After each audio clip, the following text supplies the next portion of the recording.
Assalamualaikum warahmatullahi wabarakatuh dan salam sejahtera bagi kita semua. Perkenalkan, nama saya Rizky Eka Putri, SKM MKes, dosen Fakultas Kesehatan Masyarakat Universitas Tompotika Luwu. Pada kesempatan kali ini, saya akan menyampaikan pernyataan diri dosen untuk unjuk kerja Tridharma Perguruan Tinggi dalam bidang pengajaran atau yang disingkat PDD UKT-PT. Selanjutnya di sini saya akan menyampaikan salah satu mata kuliah perencanaan dan evaluasi kesehatan yang saya ampu di semester 4 tahun akademik 2025/2026. Yang pertama, deskripsi singkat mata kuliah ini. Deskripsi singkat mata kuliah perencanaan dan evaluasi kesehatan berbobot 2 SKS pada semester genap. Dalam hal ini semester 4, jumlah pertemuan ada 16 kali pertemuan. Mata kuliah ini membahas tentang analisis masalah kesehatan serta pemecahan masalahnya, pemenuhan kebutuhan sumber daya untuk perencanaan program kesehatan, penyusunan dokumen perencanaan dan evaluasi program kesehatan, serta pembahasan problem solving pada perilaku kesehatan. Capaian pembelajaran mata kuliah ini, yang pertama itu capaian pembelajaran sikap, yang kedua capaian pembelajaran keterampilan umum, yang ketiga capaian pembelajaran keterampilan khusus, dan yang keempat capaian pembelajaran pengetahuan. Capaian pembelajaran mata kuliah kali ini, di mana setelah mengikuti mata kuliah ini selama 1 semester, diharapkan mahasiswa mampu dalam memahami, menjelaskan, merinci, dan menguraikan tentang perencanaan dan evaluasi di bidang kesehatan. Selanjutnya, materi pembelajaran. Materi pembelajaran kali ini, yang pertama terkait dengan pengantar masalah kesehatan dan pendekatan sistem. Materi selanjutnya, analisis situasi masalah kesehatan. Selanjutnya, metode analisis dan prioritas masalah. Selanjutnya, materi kebutuhan sumber daya. Dalam hal ini sumber daya manusia, dana, dan sarana atau logistik. Materi selanjutnya, penyusunan perencanaan dan planning of action. Selanjutnya, materi evaluasi, monitoring, dan rencana tindak lanjut. Dan yang terakhir, materi terkait dengan perilaku kesehatan. Referensi mata kuliah perencanaan dan evaluasi bidang kesehatan. Yang pertama, referensinya diambil dari buku yang berjudul Perencanaan dan Evaluasi Kesehatan dari penulis Putri Permatasari tahun 2021. Yang kedua, buku Perubahan dalam Perilaku Kesehatan dengan penulis Priyoto tahun 2015. Dan referensi pendukung dari buku Manajemen Sumber Daya Manusia Kesehatan penulis Adila Kasni Astiena tahun 2015, buku Manajemen Mutu Pelayanan Kesehatan penulis A. Gede Muninjaya tahun 2011, buku Manajemen Logistik Kesehatan penulis Muntasir tahun 2019, serta jurnal yang relevan dengan materi pembelajaran. Selanjutnya, metode pembelajaran ini menggunakan direct interaction dengan pendekatan DIA, Delivery, Assessment, and Interaction. Yang pertama, delivery atau penyampaian materi. Merupakan cara dosen menyampaikan materi serta mentransfer ilmu kepada mahasiswa dengan bentuk penerapan ceramah terstruktur, studi kasus, penggunaan slide persentase, hingga penyediaan modul dan bahan ajar. Yang kedua, interaction atau interaksi akademik. merupakan proses komunikasi dua arah antar dosen dan mahasiswa. Bentuk penerapan: sesi tanya jawab, diskusi kelompok, forum dalam platform e-learning, dan bimbingan tugas.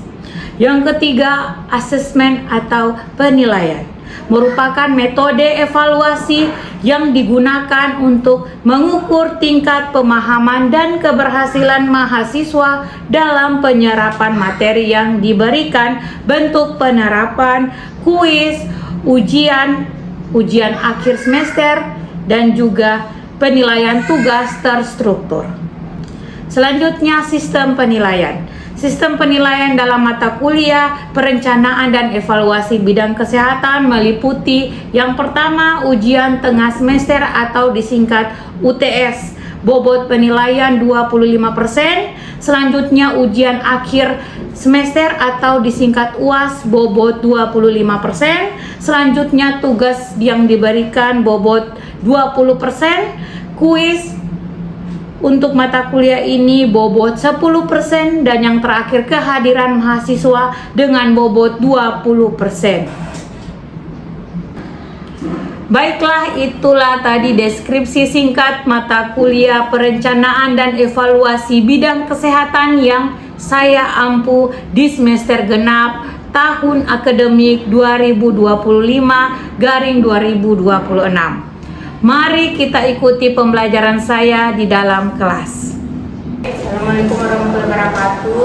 Waalaikumsalam warahmatullahi wabarakatuh. Dan selamat siang. Ya, jadi pertemuan kita kali ini terkait dengan materi standar pelayanan minimal bidang kesehatan. Ya, oke ya. Jadi sebelumnya ada yang ingat untuk materi untuk kontrak nilai sendiri dibahas di awal pertemuan ada? Ada. Oke ya. Jadi itu yang saya harapkannya jadi pertemuan kita ya. Namun RPS-nya sudah diberikan Ibu Dokter? Sudah? Sudah? Oke ya. Jadi kita ya. Jadi hari ini saya absensi dulu ya sebelum kita mengajak ke materi. Ahmad Bakari, oke. Alfrianti, Dia, Nabil, Nadia Putri, Najwa, hadir. Nikoma, hadir. Nur Fazira, hadir. Nur Atia, Nurul Azhara, hadir. Dan Oviana, hadir.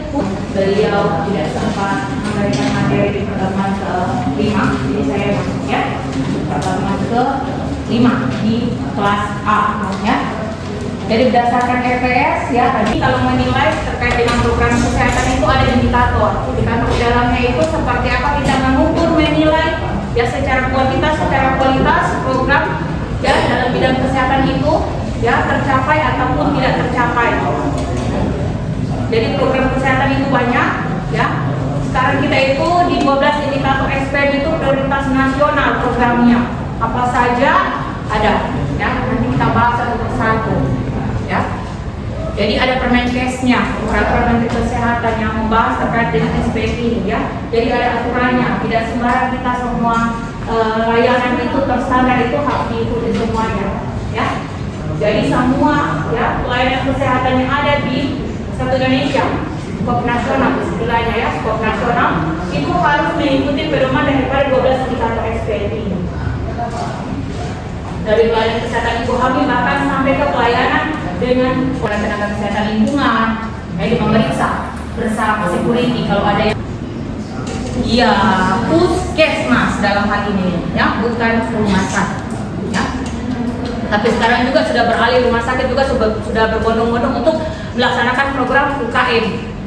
Sekarang sudah pernah lihat toh dokter edukasi masyarakat sakit bisa melalui IGD. Sekarang ya puskesmas di 2 tempat ya dalam kota ini kan sudah IGD ya 24 jam. Bahkan persalinan juga 24 jam.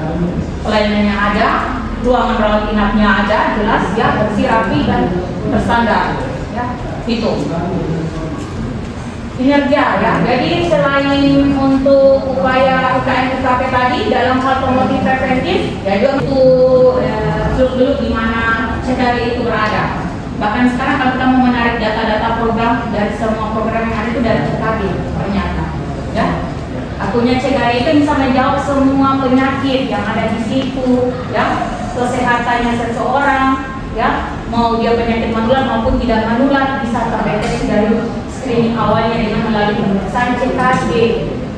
Ya, teman-teman bisa datang. Dulu-dulunya itu kan untuk ulang tahun, sekarang sudah beralih. Setiap warga negara Indonesia berhak untuk memeriksakan dirinya secara keseluruhan, ya. CKG itu untuk yang sehat, ya, bukan yang sakit. Kalau yang sakit sudah lain lebih. Oke, uang lingkup SPM. Ya. Yang pertama, standar jumlah dan kualitas barang dan atau jasa. Standar jumlah. Kalau barang alat-alat kesehatan, kalau jasa ya jasa medis, pelayanannya kita. Ya, jasa yang kita berikan, tenaga kesehatan memberikan jasa dari layanan. Kemudian yang kedua kan ada tambahan kita diberikan insentif, apakah dia barang atau jasa, ya. Dalam hal ini jasa, ya. Jadi Kemenkes memberikan insentif UKM ke Fasiankes yang memang punya standar ya SPM itu sudah 100%. Dia berikan contoh, ya. Kita punya puskesmas didapat, ya.